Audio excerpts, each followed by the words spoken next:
አበባ መልካም መዓዛ እንዳለው ለዓይን እንደሚማርክ ሁሉ ዘመነ ምሕረት የሰው ልጆች በፍቅሩ ስቦ በረድኤቱ አቅርቦ የሞተልን መድኃኔዓለም ኢየሱስ ክርስቶስ ዘመነ ምሕረትን ሰጠን።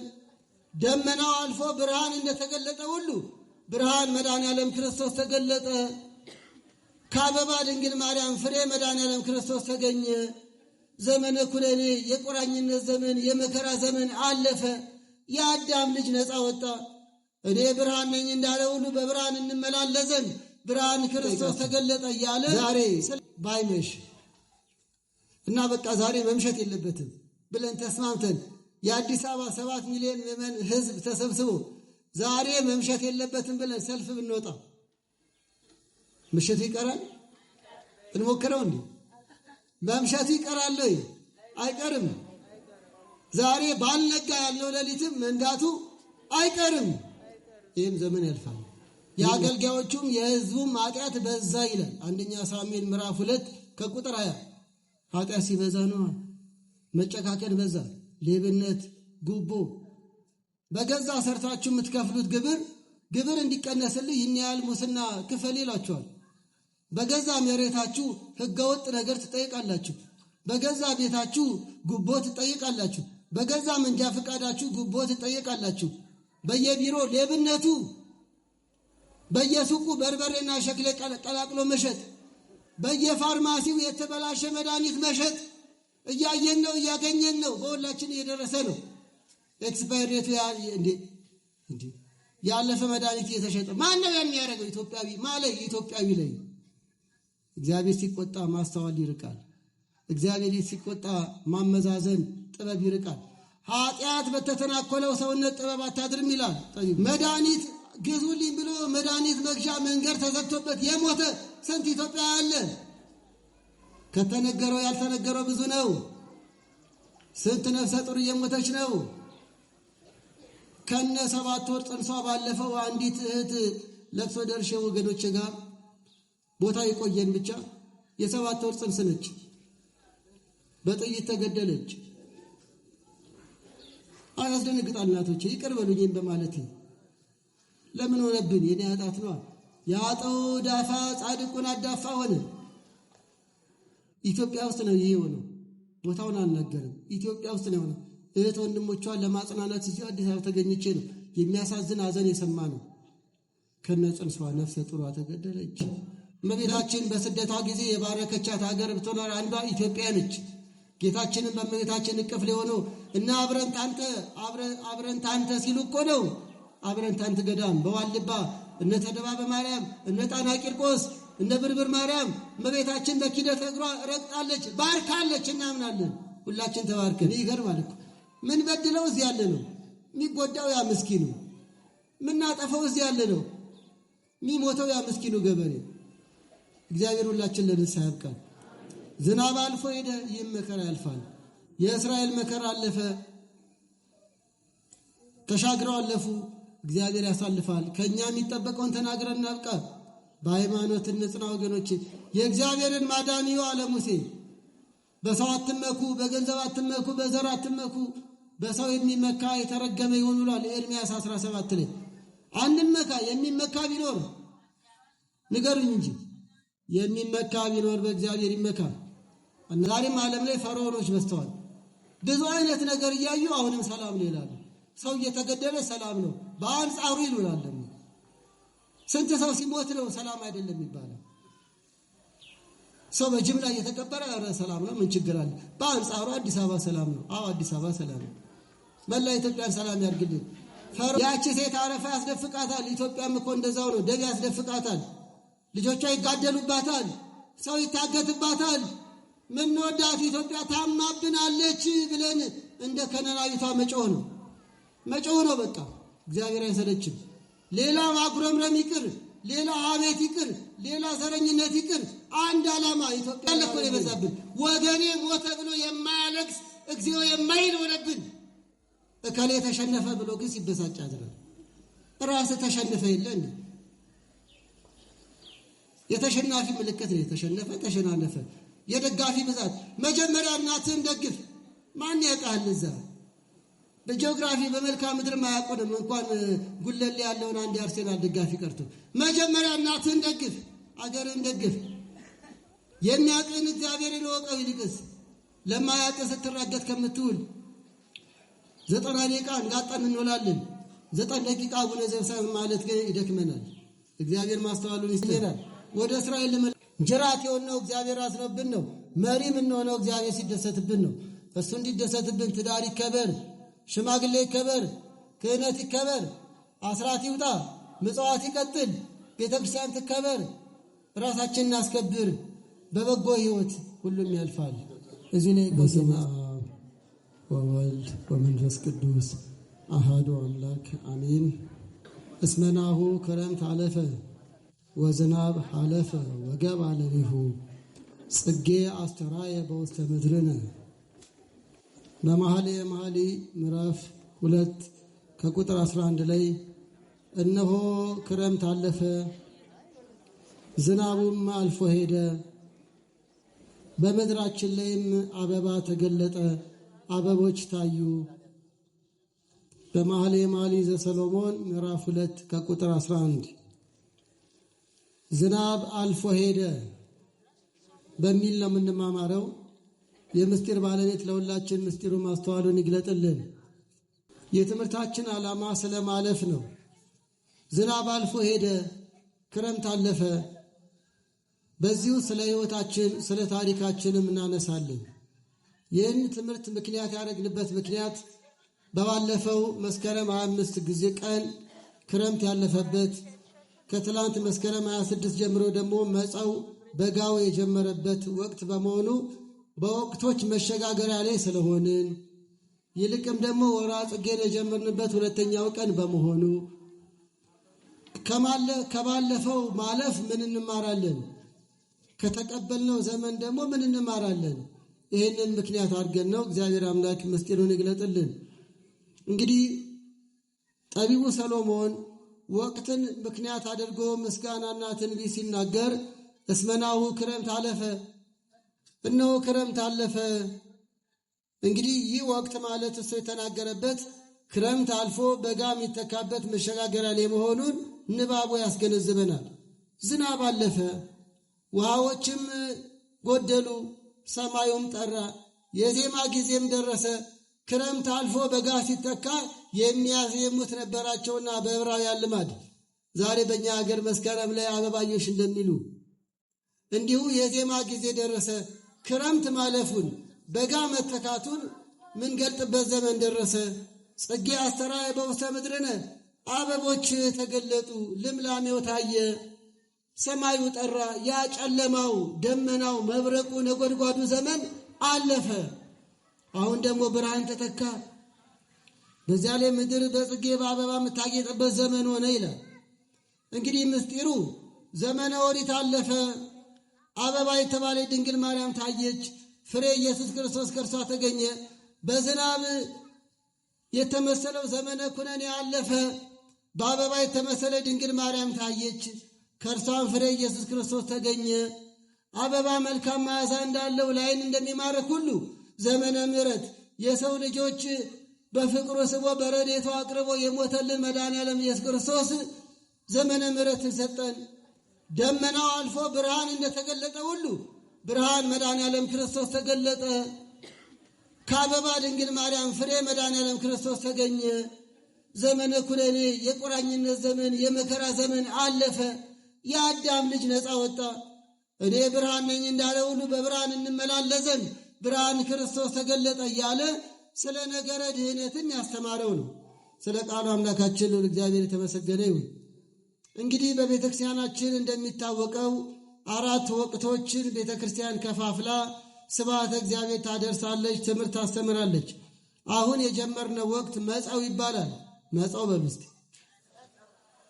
ከመስከረም 26 እስከ ታኅሳስ 25 የሚገኝ ነው። መጸው የአበባ ወቅት የንፋስ ወቅት ነው። እያንዳንዱ ወቅቶች 90 ቀን አላቸው። ወቅቶቹ ደግሞ በ4 ወንጌላውያን ይመሰላሉ። መጸው የነፋስ ወቅት ነው። በቅዱስ ሉቃስ ይመሰላል። ሉቃስ መንፈስ ቅዱስን በተለያየ አምሳል አብራርቶ የጻፈ ስለሆነ ነው። እንዲሁም ደግሞ እስትንፋሰ ሰላም ጌታን እንዳሟሟቁት ከነፋስ ምስጢር ጋር እያያዘ ነግሮናል። እንዲሁም ደግሞ መንፈስ ቅዱስ ይመጽእ ላዕሌኪ እያለን በስፋት ነግሯልና የነፋሶት የቅዱስ ሉቃስ ምሳሌ ነው። ሁለተኛው ሐጋይ ወይም በጋ ይባላል። ከታኅሳስ 26 እስከ መጋቢት 25 ያለው ነው። ከዚህ ቀጥሎ ታኅሳስ 26 ደግሞ እስከ መጋቢት ያለው 90 ቀን በጋ ሐጋይ ይባላል። ደረቃማ ወቅት ነው። ከዚህም የበለጠ ሰማይ የሚጠራበት ፍጹም ብርሃን ምድር ላይ የሚሰፍንበት ጊዜ ነው። በጋው በቅዱስ ዮሐንስ ወንጌላዊ ይመሰላል። በጋ ደረቅ ነው። ደረቅ ቃል ነገረ ክርስቶስን አብራርቶ ጽፏልና ነው። አንድም ደግሞ ብርሃን መጽአ ውስተ ዓለም ብሎ ብርሃን ክርስቶስን በስፋት ገልጧልና ነው። ክብር ይግባውና ሶስተኛው ጸደይ ይባላል። ጸደይ በሉ። ጸደይ የሚባለው ወቅት ከመጋቢት 25 እስከ ሰኔ 25 ያለው ነው። ጸደይ የዘር ወቅት ነው። በዘር ይታወቃል። የዘር ወቅት ነው። እናም እንደ በልግም ነው። በይበልጥ በእኛም ሀገር እጅግ ጠቃሚ ወቅት ነው። ሁሉም ወቅት ጠቃሚ ነው። የእግዚአብሔር ስጦታ ነው። እግዚአብሔር ይመስገን። ጸደይ በማቴዎስ ይመሰላል። ጸደይ የዘር ወቅት እንደሆነ ሁሉ የክርስቶስን የዘር ሐረግ በስፋት የጻፈ ማቴዎስ ነውና፣ አንድም ደግሞ የዘሩን ምሳሌ ማቴዎስ 13 አብራርቶ ጽፏልና በቅዱስ ማቴዎስ ይመሰላል። የመጨረሻው ክረምት ነው። ክረምት በሉት። ያሳለፍነው ወቅት ክረምት ነው። ከሰኔ 26 እስከ መስከረም 25 ያሳለፍነው ጊዜ ክረምት ነው። ክረምት አለፈ ልንባባል ነው አሁን። ምክንያቱም ወደፊት ስለ አበባው ብዙ እንማር ነው በሊቃውንት። ስላለፈው ግን እንዲሁ ማለፍ የለበትምና መስጢሩን ተረድተን እንድናልፍ ነው። እናም ክረምት የቅዱስ ማርቆስ ምሳሌ ነው። ክረምት ታች ውሃ ላይ ውሃ ነው። ስለ ውሃ ነው ክረምት። እንደዚህ ሁሉ ቅዱስ ማርቆስ በጥምቀት ነው ወንጌሉን የጀመረው። የጨረሰውም ያመነ የተጠመቀ ይድናል ብሎ በጥምቀት ነው። ነገረ ማይን ነገረ ጥምቀትን አስፋፍቶ ስለጻፈ ክረምት የቅዱስ ማርቆስ ምሳሌ ነው። የወንጌላውያኑ በረከት ይደርብን። እንግዲህ የተከበራችሁ የእግዚአብሔር ቤተሰቦች እነሆ ክረምት አለፈ፣ ያ ደመናው አለፈ። አዎ ብርሃን ተተካ፣ አበቦች ተገለጡ እያልን ነው። ቤተ ክርስቲያን ይህንን ወቅቶች 90 ቀን ወስና የምታስተምረው ምስጋናም ትምህርት የምታቀርበው ይልቅም ከወቅቱ እንድንማር ነው። ወቅቶች ያስተምራሉ። ለምሳሌ በዚህ ሰሞን ከሚነበበው ቅዱስ ወንጌል አንዱ የማቴዎስ ወንጌል ምዕራፍ 6 ከቁጥር 25 ጀምሮ ጌታችን ወቅትን ምክንያት አድርጎ ያስተማረው ነው። ርዕዩ ጽጌያተ ገዳም፣ የሜዳ አበቦችን ተመልከቱ፣ አበባ በሌለበት አበባ ተመልከቱ አይልም። ክብር ይግባውና የሜዳ አበቦችን ተመልከቱ። ሜዳውን ጋራውን እንደዚህ በአበቦች ያስጌጠ እናንተን ማልበስ ይሳነዋልን? ምን እንለብሳለን ብላችሁ አትጨነቁ። አሁን የወላችሁ ምስጢሩ አትጨነቁ ነው። እኔ መግባቸዋለሁ ነው። ምሳሌ የሆነው ግን ወቅት ነው። ወቅቱም ደግሞ የአበባ ወቅት ነው። አበቦችን ተመልከቱ ብሎ እያመላከተ ስለ ሕይወታችን አስተማረን። እዩ እንግዲህ ቤተ ክርስቲያን ይቺ ናት። በጌታችን በመድኃኒታችን በኢየሱስ ክርስቶስ ተመስርታለችና የነቢያትና የሐዋርያትን መሰረት ላይ ተመስርታለችና ነቢያትም ወቅትን ምክንያት አድርገው ትንቢት ይናገራሉ። ሐዋርያትም ወቅትን ምክንያት አድርገው ምስጋና ያቀርባሉ። ክብር ይግባውና ጌታችንም ወቅትን ምክንያት አድርጎ አስተምሯል። በዚህ መሰረት ክረምት ሲያልፍ ስለማለፉ፣ አበባ ሲመጣ ስለ አበባ፣ ስለ ወርኃ ጽጌ ቤተክርስቲያን ታስተምራለች ማለት ነው። ቀጣዩን የወርኃ ጽጌ ዘመነ ጽጌን ቸሮ መድኃኔዓለም ይባርክልን። ድነተ ሥጋ ድነተ ነፍስ የምናገኝበት ከስደቷ በረከት የምንካፈልበት ያደርግልን። ይልቅም በማኅሌተ ጽጌ የሚተጉትን ሊቃውንቱን፣ ካህናቱን፣ ዲያቆናቱን፣ ምዕመናንን ጭምር ድንግል ማርያም ብርታቱን ሰጣ። ለቁስቋም ለባለ ቁስቋም በሰላም ታደርሰን። እንግዲህ ወገኖች የትምህርታችን ዓላማ ክረምት አለፈ ነው። ዝናብ አለፈ። ይህ ቃል ቀላል አይደለም። በዝናብ በክረምት የተመሰለው በመጽሐፍ ቅዱስ የመከራ የችግር የሰቆቃ ዘመንን ነው። አዎ ክረምት አድካሚ ነው።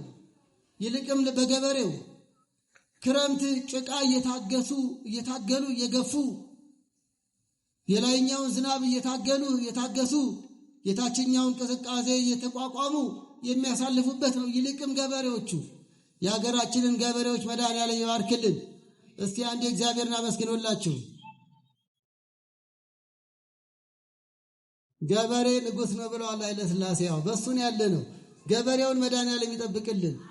እናም ክረምት አድካሚ ነው። ያ አድካሚ የክረምቱ ጊዜ አለፈ። አዎ ቅዱስ ዳዊት እንዲህ ይላል፣ እለ ይዘሩ በአንብ ወበሐሴት ያርሩ፣ በለቅሶ የሚዘሩ በደስታ ያጭዳሉ። አስተውሉ። ሲዘራ ሚያዜም ገበሬ የለም። እያረሰ ሚያንጎራጉር ገበሬ የለም። ባይሆን ሊያለቅስ ይችላል። ድካሙ ያስለቅሰዋል። አዎ ጭቃው ያደክመዋል። ዝናቡ ይቀጠቅጠዋል። በእውነት የሀገራችን ገበሬዎች ጀግኖቹ እግዚአብሔር ይባርክልን። አሁን ቅዱስ ዳዊት የተናገረው በመዝሙር 125 ቁጥር 5 ላይ እለ ይዘሩ በአንብ፣ በእንባ ነው የሚዘሩት። ሲዘሩ ድካም ነው። በገጠር በክረምት ጊዜ እንግዳ ሆናችሁ ብትሄዱም እንደ በጋው አትስተናገዱም።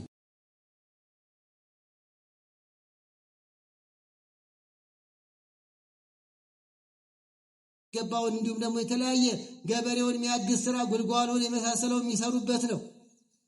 ክረምት የሥራ ወቅት ነው፣ የአድካሚ ወቅት ነው። ይልቅም ገበሬው ሲዘራ እያነባ ነው አለ። በኋላ ላይስ ግን በጋ ሲመጣ መከር ሲመጣ ሲያጭድ ግን እንደየሀገሩ ዜማ እያዜመ ነው። አንዳንዱ በቀረርቶ ነው። አንዳንድ ገጠር አይታችሁ እንደሆነ በይበልጥም ሲያበራዩ ሲወቁ እያለቀሱ አይደለም። እንዲያውም እንደየባህላቸው እየዘፈኑ ነው። እንደየባህላቸው እየፈነጠዙ ነው። ለምንድን ነው? ፍሬ ተገኝቷላ። ጎተራ እየሞላ ነው። ያን ጊዜ በጭቃው እየታገሉ እየቆዘመ ነው። እንዴት ይሆንልኝ ይሆን? ይይዝልኝ ይሆን? ሰብሉ ይሰምርልኝ ይሆን እያለ ነው። ግን ያልፋል። ያ ያልፍና በፀሐይ አብስለው በዝናብ አብቅለው ማን ይመግባል? ቸሩ መድኃኒዓለም ክብር ይግባው ለእርሱ። በእውነት የእግዚአብሔር ሥራ እኮ የሚደንቅ ነው። በይበልጥም የገበሬው ነገር ከኔ የበለጠ ብዙ ታውቃላችሁ። እንደዛ እየታገለ ያንን ዘር ከአፈር ይቀላቅለዋል። ከአፈር የተቀላቀለው እንደዛ ጭቃ የሆነው ዘር በኋላ ላይ አገዳ ይሆናል፣ ጤፍ ይሆናል፣ ገብስ ይሆናል፣ ስንዴ ይሆናል። የእግዚአብሔር ሥራ መጀመሪያ እኮ ባዶ ነበር። ከባዶም አልፎ እኮ ከአፈር ተቀላቅሏል። በኋላ ግን አቤት ሰብሉ ላይን ማማሩ፣ አቤት ተወቅቶ በጎተራ ሲገባ ማማሩ፣ ልብን ማርካቱ፣ የገበሬው ድካም ከንቱ አለመቅረቱ። ሲዘሩ ያለቅሳሉ፣ ሲያጭዱ ይደሰታሉ። የዘር ወይም የክረምት ወቅት ለቅሶ የበዛበት ውጣ ውረድ የበዛበት ነው። በዝናብ የተመሰለው የመከራ ዘመን ነው። ዘመነ ኩነኔም ነው። የሰው ልጆች በሕይወታቸው በትዳር በሀገር በኑሮ የሚያገኛቸው የመከራ ዘመን በዝናብ ተመስሏል። እንዲህ ይላል፣ ጨለማ ያልፋል፣ መከራ ያልፋል፣ ብርሃን ይበራል። አንደኛ ዮሐንስ መልእክት ምዕራፍ 2 ቁጥር 8 ጨለማ ያልፋል በብስቲ ይመናል፣ ብርሃን ይበራል። ይሄው ነው። ክረምት እኮ አለፈ። ይሄም ዘመን ማለፉ አይቀርም። ጨለማ ያልፋል፣ ክረምት አለፈ፣ ብርሃን ይበራል። ጽጌ አስተራየ አበቦች ታዩ ተገለጡ። ያ ነጎድጓዱ ያ ደመናው እግዚአብሔር ለበጎ የሰጠን ዘመነ ክረምት። ሆኖም ግን ያን ያስጨንቀው ላይታችሁ እርጥብ የነበረው ቀዝቃዛ የነበረው አለፈ፣ ብርሃን ተተካ፣ አበቦች ተገለጡ። በጋው ይቀጥላል፣ ፍሬው ይቀጥላል። እግዚአብሔር የተመሰገነ ይሁን። ጨለማ ያልፋል፣ መከራም ያልፋል፣ ብርሃን ይበራል አለ ቅዱስ ዮሐንስ በመልእክቱ። ክረምት አለፈ፣ መከራ ጨለማ እንደሚያልፍ ነው። እኛ ወደድንም ፈለግንም አልፈለግንም ማለፉ አይቀርም። ሁሉም ያልፋል ወገኖች። ክረምት እንዳለፈ ሁሉ ዝናቡ እንዳለፈ ሁሉ ሁሉም ያልፋል። ለምሳሌ አንድ ነገር ጠይቃችሁ ዛሬ ባይመሽ እና በቃ ዛሬ መምሸት የለበትም ብለን ተስማምተን የአዲስ አበባ 7 ሚሊዮን ምዕመን ሕዝብ ተሰብስቦ ዛሬ መምሸት የለበትም ብለን ሰልፍ ብንወጣ ምሽቱ ይቀራል? እንሞክረው እንዴ? መምሸቱ ይቀራል ወይ? አይቀርም። ዛሬ ባልነጋ ያለው ሌሊትም መንጋቱ አይቀርም። ይህም ዘመን ያልፋል፣ ይህም መከራ ያልፋል፣ ይህም የኢትዮጵያ ችግር ያልፋል። ክረምት አለፈ፣ አበቦች ታዩ። አንዳንዴ ዝናቡ አመጣጡ፣ ደመናው አመጣጡ፣ መብረቁ የሚያልፍ አይመስልም ነበር።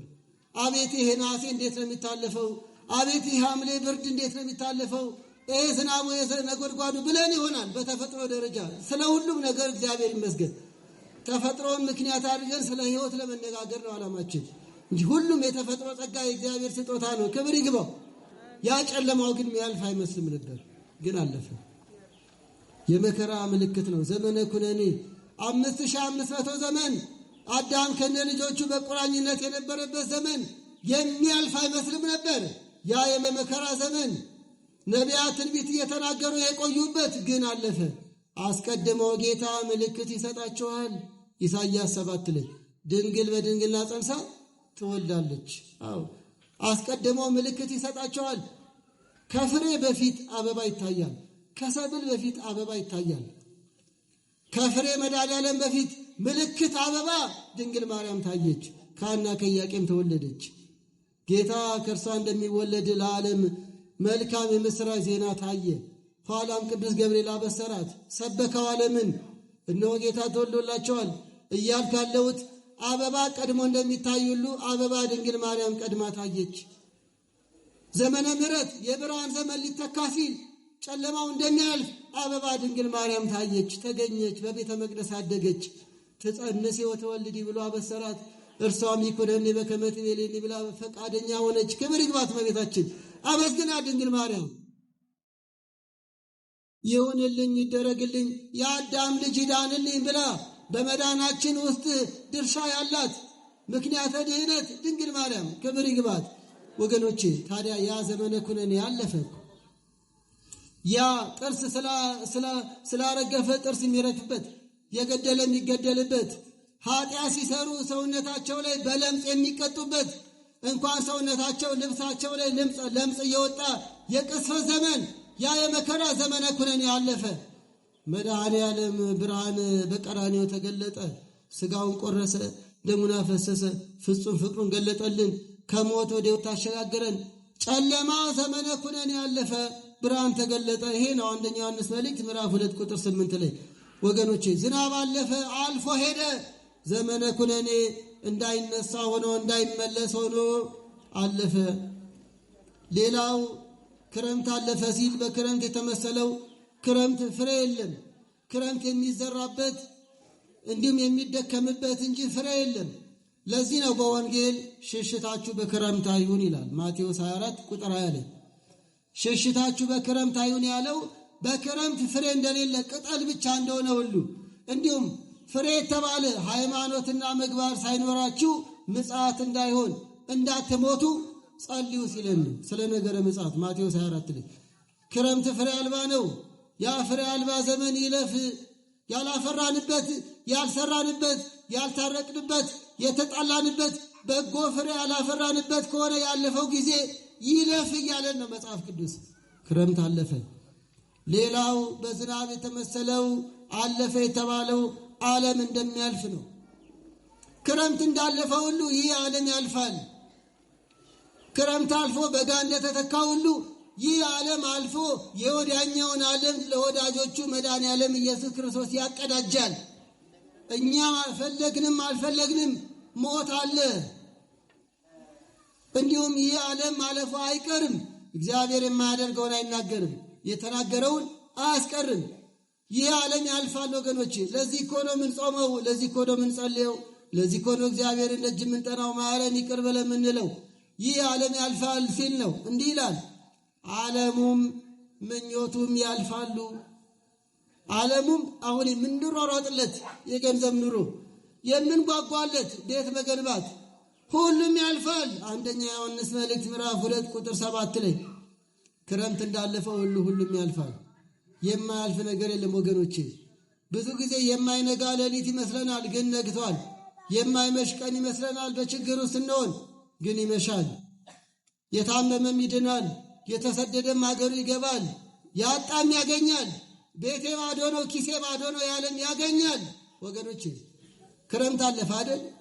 ችግርም ያልፋል። የሀገርም መታመም ያልፋል። የቤተ ክርስቲያንን ፈተና ያልፋል። ዝናብ አልፎ ሄደ፣ ይህ መከራም አልፎ ይሄዳል ወገኖቼ እያለን ነው ቅዱስ መጽሐፍ። እስቲ አንዳንድ ነገር አነጻጽረን እንይ። በዝናብ የተመሰለው አራተኛው ቁጣ ነው። የእግዚአብሔር ቁጣ በዝናብ በጎርፍ በፈሳሽ ነገር ተመስሏል በመጽሐፍ ቅዱስ ላይ። ኢዮብ ምዕራፍ 20 ቁጥር 28 ላይ የእግዚአብሔር ቁጣ እንደ ፈሳሽ ያልፋል ይላል። እየሰማችሁ ነው? የእግዚአብሔር ቁጣ ዝናብ ደራሽ ወንዝ እንደሚያልፍ ሁሉ እግዚአብሔር ይቆጣል፣ በቸርነቱ ደግሞ እንደ ፈሳሽ ውሃ ያሳልፈዋል አለ ኢዮብ ምዕራፍ 20 ቁጥር 28 ላይ አስተውሉ። እግዚአብሔር ይቆጣል። አባት ልጁን እንደሚቆጣ እንደሚገስጽ ሁሉ እግዚአብሔርም ልጆቹን ይገስጻል። ግን የተቆጣን አይመስላችሁም? እኔ ይመስለኛል። እንደ ፈሳሽ ውሃ ቁጣውን ያሳልፍልን። ለምንድን ነው ያነሳሁት? ኢትዮጵያ ውስጥ ከ40 ሺህ በላይ ገዳማትና አድባራት አሉ። እግዚአብሔር ይመስገን። 1 ሚሊዮን ካህናት አለ። አዲስ አበባ ብቻ 30 ሺህ ካህን አለ። 260 አብያተ ክርስቲያናት አሉ። ይጸልያል፣ እግዚኦ ይባላል፣ ዕጣኑ ጸሎቱ ይቀርባል። ግን ሰላም የለም። ግን አሁንም መገደል ነው። አሁንም ቄስ ይሞታል። አሁንም ሰው ይራባል። አሁንም 7 ሚሊዮን ተማሪ ትምህርት ቤት አልገባም። አሁንም ፈሪዎች ነን። አሁንም ስጋት ይዞናል። አሁንም ሰው ይታገታል። አሁንም ከመግደል አልፎ የቦታው ሰው ላይ መኪና ይነዱበታል። ታዲያ ይሄ ሁሉ ምህላ ምን ነው አልተሰማም? ተቆጥቶናል። እግዚአብሔር ሲቆጣ መልሱ ይዘገያል። እየሰማችሁ ነው። ኦሪት ዘኍልቍ ምዕራፍ 11 ላይ እግዚአብሔር ተቆጣ፣ ስለዚህም ጩኸታቸውን አልሰማም። እግዚአብሔር ተቆጣ አለ በኦሪት ዘኍልቍ ምዕራፍ 11 ቁጥር 1 ላይ ጩኸታቸውን አልሰማም። አዎ ይሄ ሁሉ ምህላ፣ ይሄ ሁሉ አገልግሎት እግዚአብሔር ይመስገን። ግን ለምን ሰላም አላገኘንም? ይኸው ብዙ ዓመታት ችግር ላይ ነን። ይኸው አሁን ሰው ይሞታል። ደብረ ሊባኖስ ቀብር መሄድ ፈርተን እዚሁ እየቀበርን ነው። ለምን? ታግተን 1 ሚሊዮን ይጠይቃላ። ሰው ረክሶ ነበር፣ ሲታገት ግን ውድ ነው። እኔ አሁን በራሴ እንደ ርካሽ ነገር ነኝ። ብታገት ግን 1-2 ሚሊዮን አወጣለሁ። ባለፈው አንድ መነኩሴ የታገተው 8 ሚሊዮን አወጡ። መነኩሴ 8 ሚሊዮን ካወጣ ቄስ ደግሞ 1-4 እናወጣለን ማለት ነው። በመገደል ሰው ረክሷል። ሲታገት ግን ሰው ውድ ሆኗል። ሕፃን ልጅ ያግቱና 2 ሚሊዮን አምጡ ይላሉ። ቢያግቱኝ ውድ ነኝ፣ እንዲሁ ግን ርካሽ ነኝ። እንዲህ ያለ ጉድ የበዛበት ሀገር ለምን ሆነብን? ተቆጣ እግዚአብሔር። ደስ አላሰኘነውም። ለምን ጸጋ ራቀን? ለምን ሰላም ራቀን? ለምን ብጥብጥ ሆነ? ለምን መፈራራት ሆነ? ለምን መጋደል ሆነ? የእግዚአብሔር ጸጋ ራቀን። 1ኛ ሳሙኤል ምዕራፍ 2 ላይ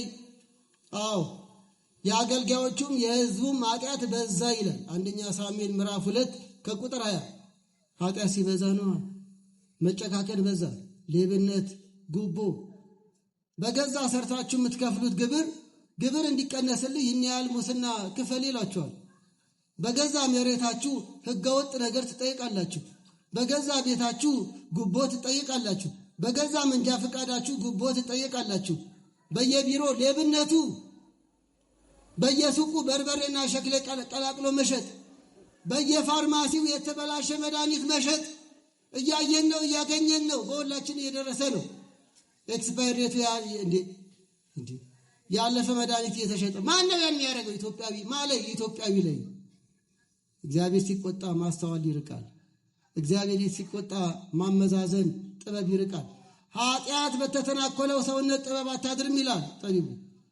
ኃጢአት ሀገሪቱን ተተናኮላትና ፍቅር ጠፋ፣ መጓደል ጠፋ። ጨካኝ ሆንን፣ ዘረኛ ሆንን፣ በዘር ምንመካ ሆንን፣ በሰው ምንመካ ሆንን፣ ትንሽ ባለችን ነገር ምንመካ ሆንን። ግን ይህም ያልፋል፣ ደግነቱ ይህም ያልፋል፣ ይህም ያልፋል። በምስጢ በኤሊ ዘመን በሳሙኤል ዘመን እግዚአብሔር ሕዝቡን ተቆጣ። ለምን ተቆጣ? በመቅደስ ውስጥ ቁርባኑን አቃለሉ። ኤሊ ደግሞ ተው እንጂ አይገባም፣ ስርዓት አክብሩ ማለት ሲገባው ቸልተኛ ሆነ። ካህኑ ኤሊ ቸልተኛ፣ ልጆቹ ደፋሮች፣ ሕዝቡ ግዴለሽ ሲሆን እግዚአብሔር አዘነ። ይሄው እኮ ነው። እንደዚህ ዘመን ክህነት የተዋረደበት ዘመን አለን። የፌስቡክና የቲክቶክ መቀለጃ ሆነን የለን።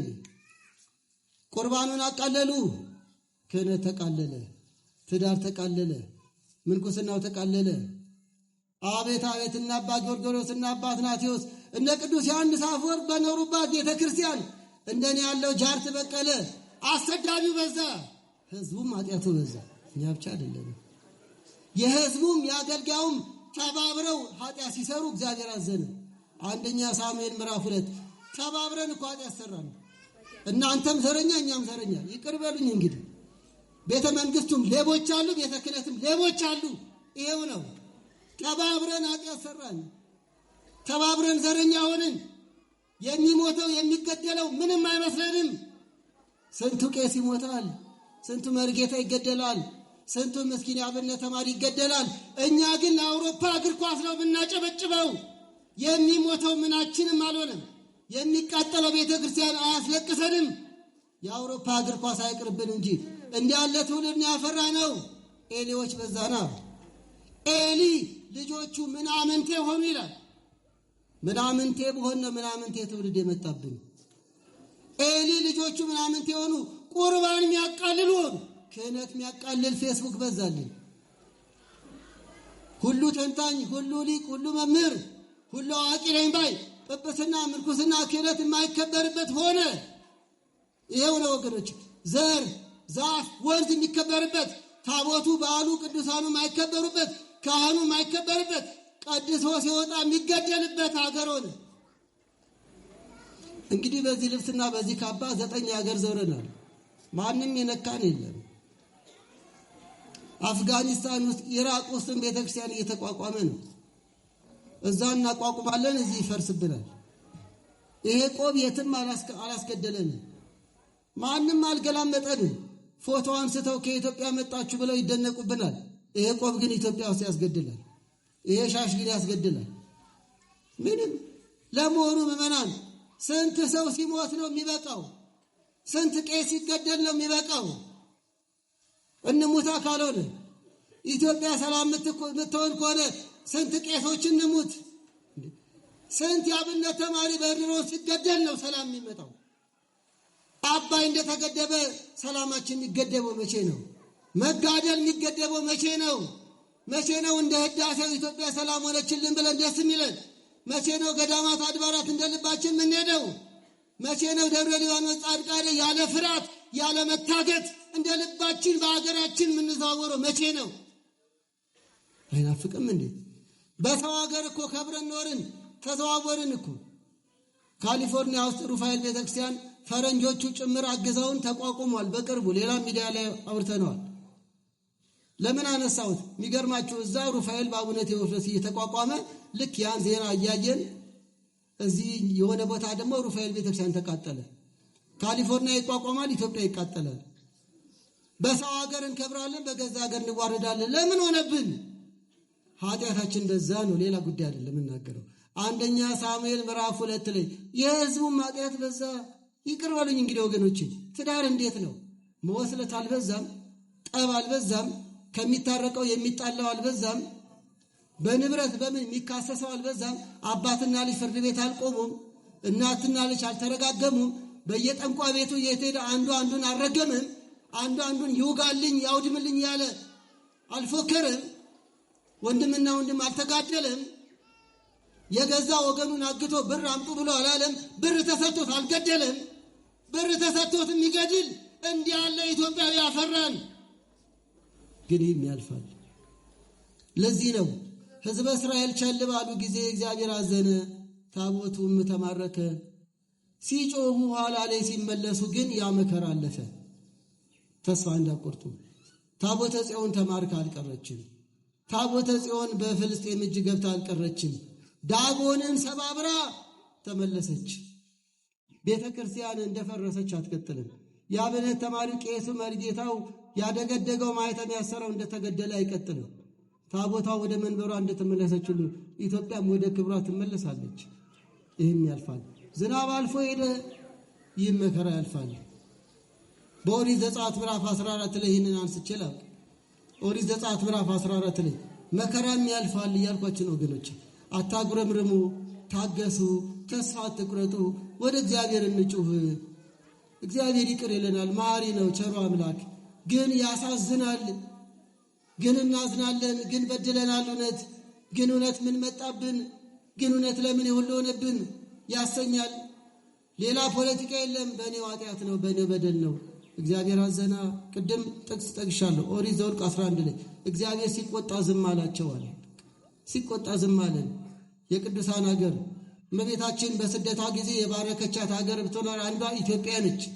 ጌታችንን በእመቤታችን እቅፍ ላይ ሆኖ እና አብረን ታንተ ሲሉ እኮ ነው አብረን ታንት ገዳም በዋልባ እነ ተደባበ ማርያም እነ ጣና ቂርቆስ እነ ብርብር ማርያም እመቤታችን በኪደተ እግሯ ረግጣለች ባርካለች እናምናለን።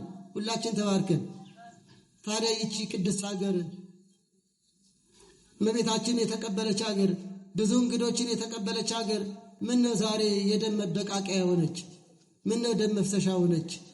ግን ያልፋል፣ ይህም ያልፋል። ዘጸአት 14 ላይ ብዙ ጊዜ የምናስታውሳቸው አንድ የሚደንቅ ታሪክ አለ። እስራኤላውያንን እግዚአብሔር ከግብፅ ባርነት እንዲወጡ ፈቀደ።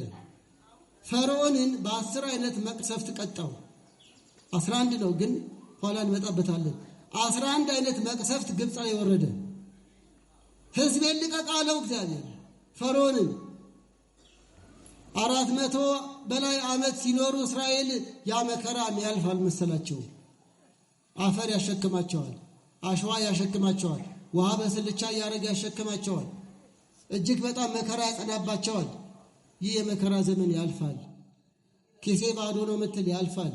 ስራ አጣው የምትል ያልፋል። ታመም ያለው ምትል ያልፋል። መታመም እንዳለ ሁሉ መዳንም አለ። ማጣት እንዳለ ሁሉ ማግኘት አለ። መከፋት እንዳለ ሁሉ መደሰት አለ። እግዚአብሔር የብርሃን ዘመን ያድለን ወገኖች። ተስፋ እንዳትቆርጡ። የእስራኤል መከራ ያልፍ አይመስልም ነበር። ኋላ ላይ የሚገርማችሁ 10 አይነት መቅሰፍት ወርዶበት ፈርዖን አልተማረም። ዛሬም ዓለም ላይ ፈርዖኖች በዝተዋል። ብዙ አይነት ነገር እያዩ አሁንም ሰላም ነው ይላሉ። ሰው እየተገደለ ሰላም ነው በአንጻሩ ይሉናል። ስንት ሰው ሲሞት ነው ሰላም አይደለም ይባላል። ሰው በጅምላ እየተቀበረ ሰላም ነው ምን ችግር አለ? በአንጻሩ አዲስ አበባ ሰላም ነው። አዎ አዲስ አበባ ሰላም ነው። መላ ኢትዮጵያን ሰላም ያርግልን። ፈርዖን ሰው እያለቀ ያ ሁሉ መከራ እያየ እሱ ግን ተረጋግቶ ይኖራል። ልበ ደንዳና ነበር፣ እንደ አልማዝ የጠነከረ ልብ ነበረው ይላል ፈርዖን። ግን የሚገርማቸው አለፈስ ምን ሆነ? 600 ሰረገላ አስከትሎ እስራኤልን በረሃ ላይ ሊገላቸው ሊያጠፋቸው ተመልሶ ደግሞ ወደ እነሱ ዘመተ። ደና የለቀቀውን ሕዝብ ድጋሚ ሜዳ ላይ ያጠፋዋለሁ ብሎ ከጥፋቱ አልተማረም፣ ከቅስፈት አልተማረም፣ ከወገኖቹ መሞት አልተማረም። ወገኔ ሞተ ብሎ አያስብም ፈርዖን። እንዲህ ያለ እኮ ነው የበዛብን። ወገኔ ሞተ ብሎ የማያለቅስ እግዚኦ የማይል ሆነብን። እከሌ ተሸነፈ ብሎ ግን ሲበሳጭ አድረን ራስህ ተሸነፈ የለ እንዴ? የተሸናፊ ምልክት ነው። የተሸነፈ ተሸናነፈ። የደጋፊ ብዛት መጀመሪያ እናትህን ደግፍ። ማን ያውቃል? እዛ በጂኦግራፊ በመልክዓ ምድር ማያውቁንም እንኳን ጉለሌ ያለውን አንድ አርሴናል ደጋፊ ቀርቶ መጀመሪያ እናትህን ደግፍ፣ አገርህን ደግፍ። የሚያውቅህን እግዚአብሔርን እወቀው። ይልቅስ ለማያውቅህ ስትራገጥ ከምትውል 90 ደቂቃ እንጋጣን እንውላለን። 9 ደቂቃ አቡነ ዘበሰማያት ማለት ግን ይደክመናል። እግዚአብሔር ማስተዋሉን ይስጠን። ወደ እስራኤል ልመልሳችሁ። ፈርዖን ያ ሁሉ ቅስፈት እያየ ልቡ ግን ደነደነ። ብዙ ነገር እያየን ልባችን ደንዳና ነው። አሁንም ንስሐ አልገባንም። አሁንም ስጋው ደግሞ አልተቀበልንም። አሁንም እኮ ሰው ጠንቋይ ቤት ይሄዳል። አሁንም እኮ ጠንቋይ ቤት ይኬዳል እንዴ!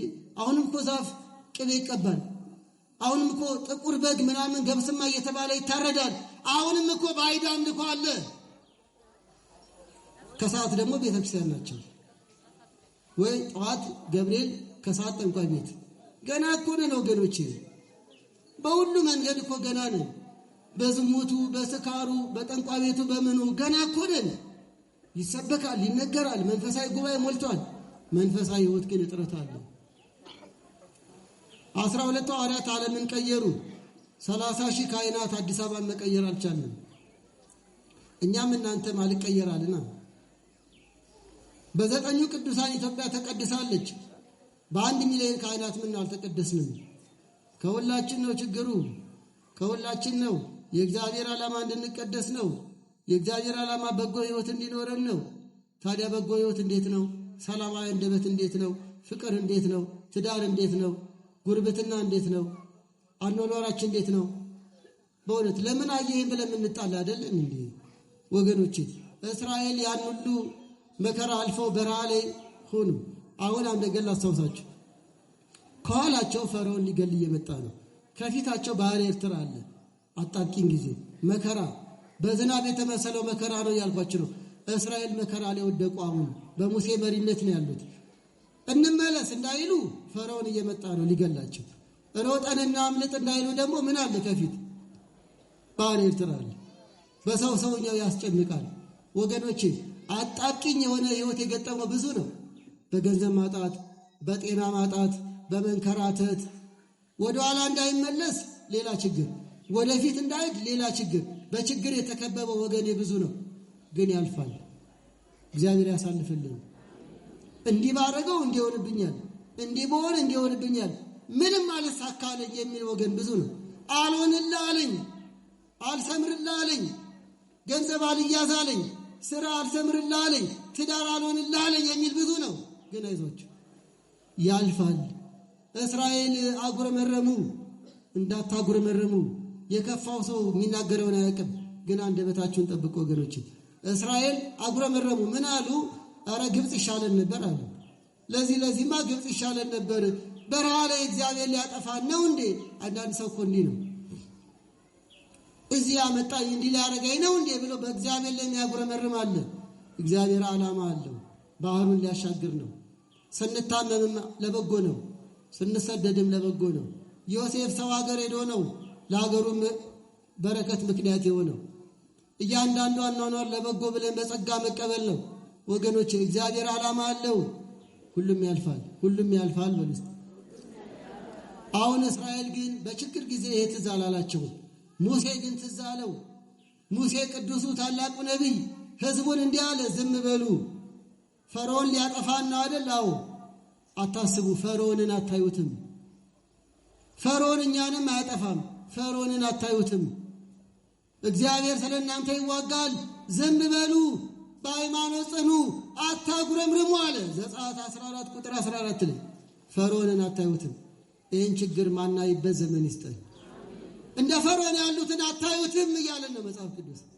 ፈርዖንን አታዩትም፣ ግድ የለሽን አታዩትም። ወይ ያስወግደዋል ወይ እንደ ምናሴ የንስሐ ዘመን ይሰጠዋል። ለሁሉም ነው። እንደ ፈርዖን የሆነውን ወይ ያስወግደናል ወይ እንደ ምናሴ የንስሐ ዘመን ይሰጠናል። ግን ሙሴ ተናገረ፣ እኔ አይደለሁም፣ ፈርዖንን አታዩትም። ዝም ብላችሁ የሰማዩን አምላክ ተመልከቱ። እንደ ተናገረው ሆነ። ባህሩ ላይ ደረሱ። ባህሩን በበትሩ መታው። ቅዱስ ሚካኤልን ከፊት መራቸው። ባህረ ኤርትራ ደረቅ መሬት ሆኖ እስራኤል ተሻገሩ።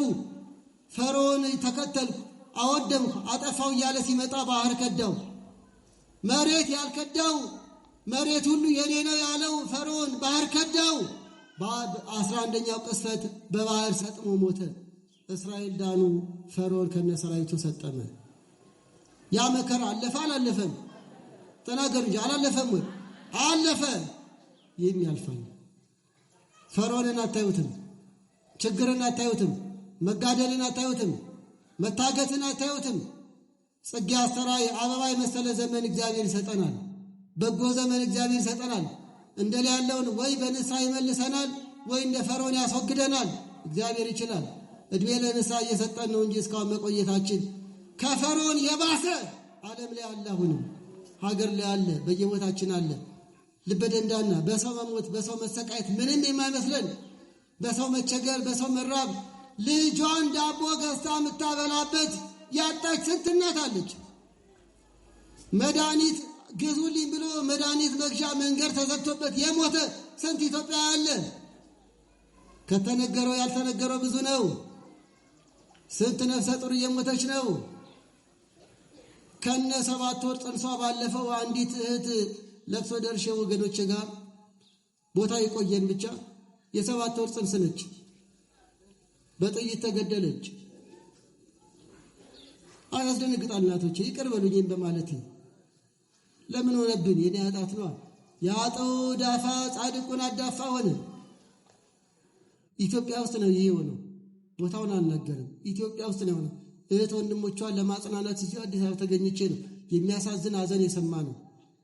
ከነ ጽንሷ ነፍሰ ጡሯ ተገደለች። ለምን ሆነብን? የሁላችሁ የፈርዖን ዘመን ነፍሰ ጡር አይል ምን አይል ጭቃ እያስቦካ አሸዋ እያሸከመ ሲያሰቃይ ራባቸው ጠማቸው ብሎ የማያስብ መተሳሰብ የት ገባች?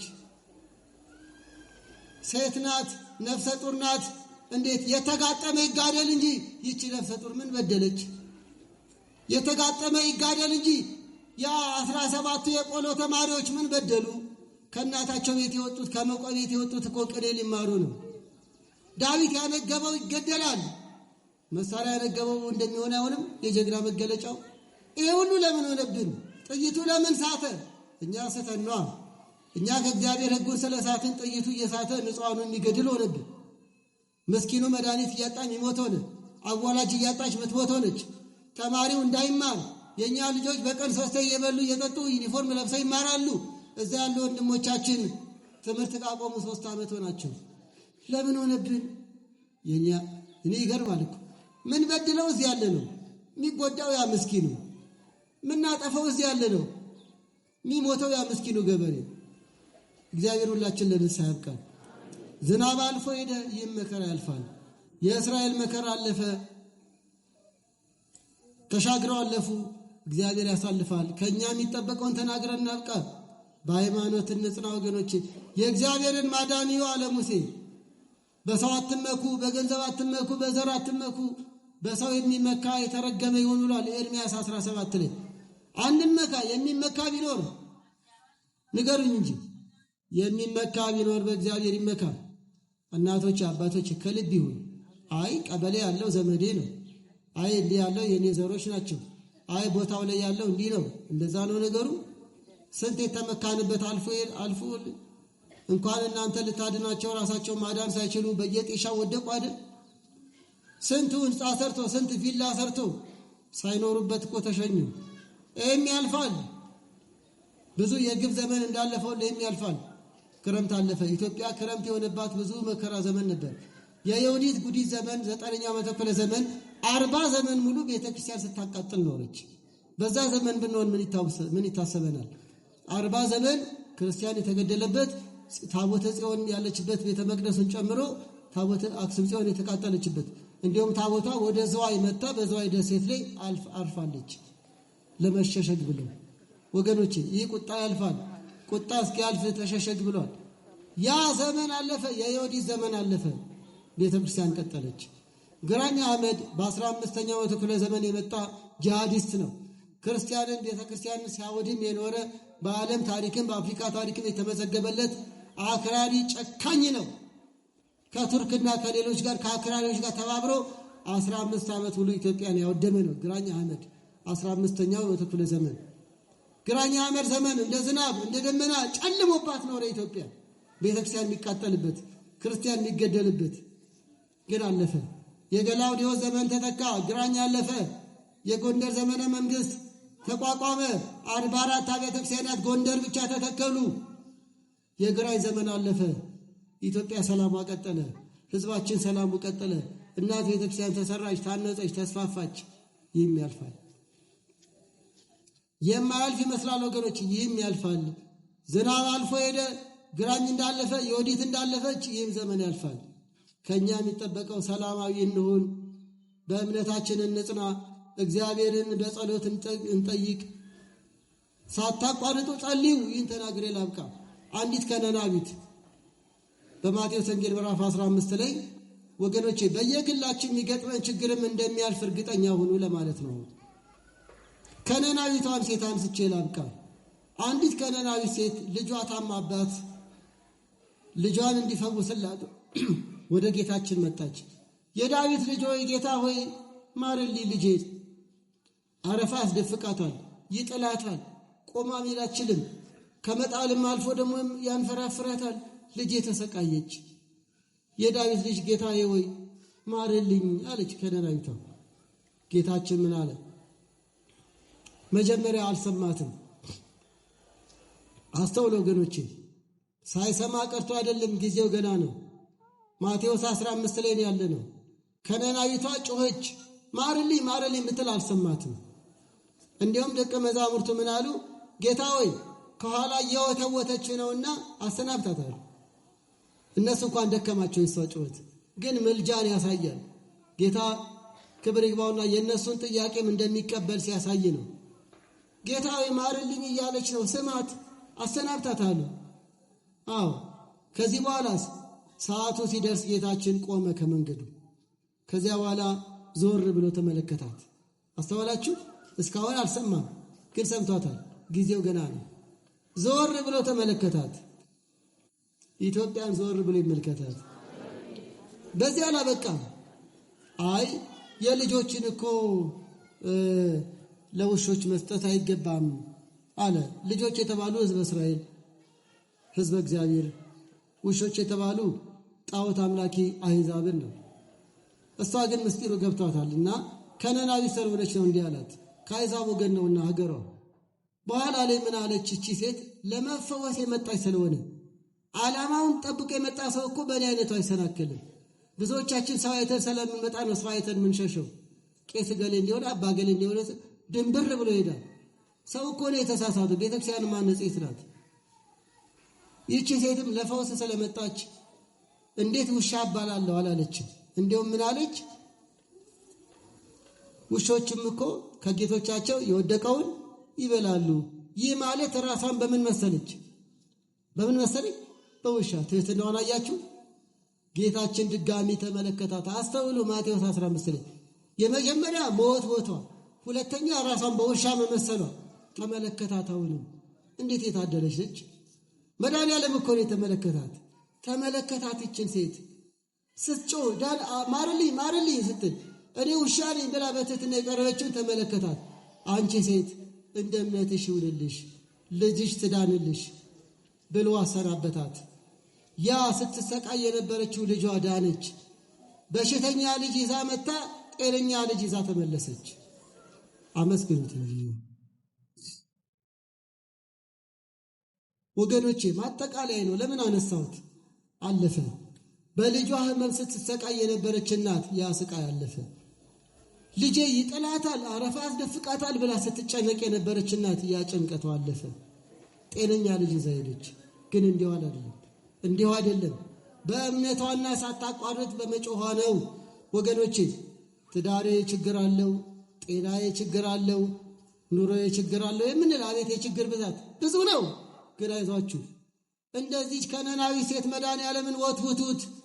አይሰለችም እርሱ፣ ክብር ይግባውና አይደክመውም። እርሱ የማይደክም ነው በባህሪው። ጨቀጨቅሽኝ ጨቀጨቀኝ አይልም። ሕፃን ልጅ እንኳን ሲወተውተን እንጥልለታለን እንኳን የሆነ ነገር። አሁን እናቶች ቀሚሳቸውን እየጎተተ ሕፃን ልጅ ዳቦ ስጭኝ ያለ ሲወተውት አያሳዝናችሁም? ትጨክናላችሁ? እነሆ ምንስ ክፉ ብንሆን ልጅ ላይ እንጨክናለን? እናንተ ክፉዎች ስትሆኑ ለልጆቻችሁ ዳቦ ቢጠይቋችሁ ድንጋይ አትሰጡም አለ። እግዚአብሔርም ለእኛ መሐሪ ነው፣ ይቅር ባይ ነው፣ የዘላለም አባት ነው። አሁን አንዳንድ ሕፃናት ልጆች ስልክ ስጠኝ፣ ከረሜላ ስጠኝ እያሉ ይጨቀጭቁናል። እንደው ደስ ባይለንም ግን በጣም ሲወተውቱን እንካ ለመገላገላል። መቼም ልጅ ነውን፣ ልጆቹ ነን ወገኖቼ፣ አይተወንም። ወላጆች እንደሌላቸው ልጆች አልተዋችሁም ብሎናል መድኃኒዓለም። ተስፋ እንዳትቆርጡ። ትዳሬ ተበላሸ፣ ልጄ ታመመ፣ እኔም ታመምኩ፣ ስራ አጣው፣ ደሃ ሆንኩ፣ ነገር ሁሉ ተዘጋብኝ አትበሉ። እሱ ይከፍተዋል ወገኖቼ። አስፈቅደን አልተፈጠርንም፣ ተፈቀደ ተፈጠርን። አስፈቅደን አላደግንም፣ በቸርነት ጠበቀን አደግን። በቃ ቀሪውንም እርሱ ያውቃል። ብዙ ጊዜ ያልፋል፣ ይህም ጊዜ ያልፋል። ይህቺ ሴት የመከራዋን ነገር አስቡት እስቲ። በኢትዮጵያን መስላት የዳዊት ልጅ ሆይ መድኃኒዓለም ኢትዮጵያን ማርልን ምንልበት ዘመን ነው። አረ ኢትዮጵያን ማርልን። ያቺ ሴት አረፋ ያስደፍቃታል። ኢትዮጵያም እኮ እንደዛው ነው፣ ደም ያስደፍቃታል። ልጆቿ ይጋደሉባታል፣ ሰው ይታገትባታል። ምንወዳት ኢትዮጵያ ታማብናለች ብለን እንደ ከነናዊቷ መጮህ ነው። በቃ እግዚአብሔር አይሰለችም። ሌላ ማጉረምረም ይቅር፣ ሌላ አቤት ይቅር፣ ሌላ ዘረኝነት ይቅር። አንድ ዓላማ ኢትዮጵያን ማርልን፣ ኢትዮጵያን ማርልን በሉ እስቲ። እግዚአብሔር ይስማችሁ። ከነናዊቷ በእምነት ሆና ወተወተችው። እናቶች አባቶች፣ አንዳንዱ ጸለይኩ፣ ግሸን ማርያም ሄድኩ፣ ቁልቢ ሄድኩኝ፣ ግን ምንም ይላል። ጊዜው ገና ነው። እግዚአብሔር ይሰማል፣ ግን ጊዜው ሲደርስ ነው መልሱ የሚሰጥህ።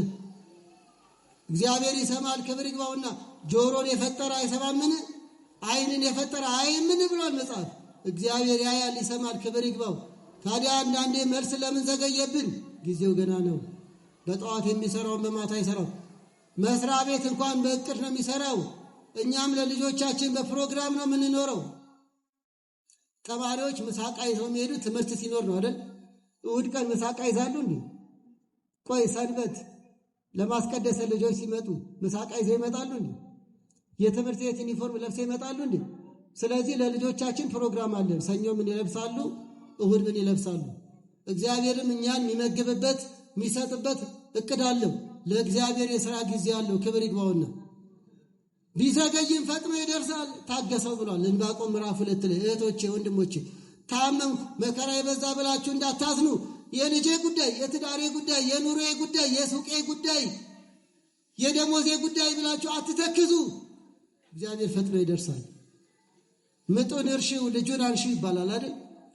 ይገርማል። እናቶች በምጥ ጊዜ የማይናገሩት ነገር የለም ማለት። አንዳንዶች እናቶች በምጣቸው ጊዜ መከራ ነው አምጥ፣ እንዲሁም ባላቸውን ሁሉ ይሳደባሉ አሉ። ከፊቴ አትቁም ይሉታል አሉ። ሁለተኛ ይላሉ። ምጥ እኮ ነው ምን እንደዚህ የሚያስጨው አይደል?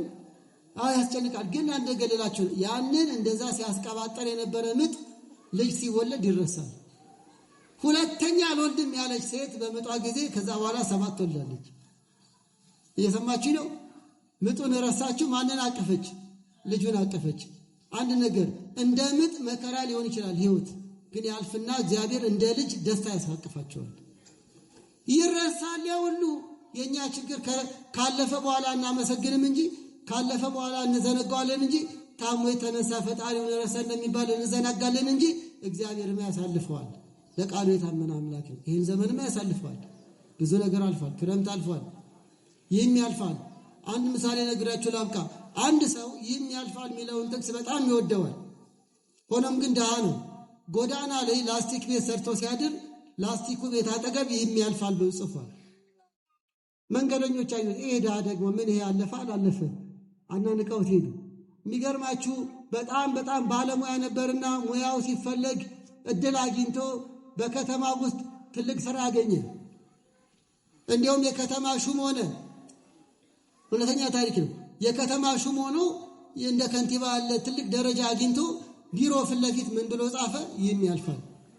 ይህ ድሮ ድሃ ነበር፣ አሁን ደግሞ ባለስልጣን ሆኗል። ከዚህ በላይ ምን ይምጣለት? ደግሞ አሁንም ይህም ያልፋል ይላል እንዴ? አዎ ያልፋል። ሲጠይቁትም ይህም ያልፋል፣ ሹመትም ያልፋል። በጣም ባለጸጋ ሆነ። ቤቱ ላይ በቀይ ቀለም ይህም ያልፋል ብሎ ጻፈ።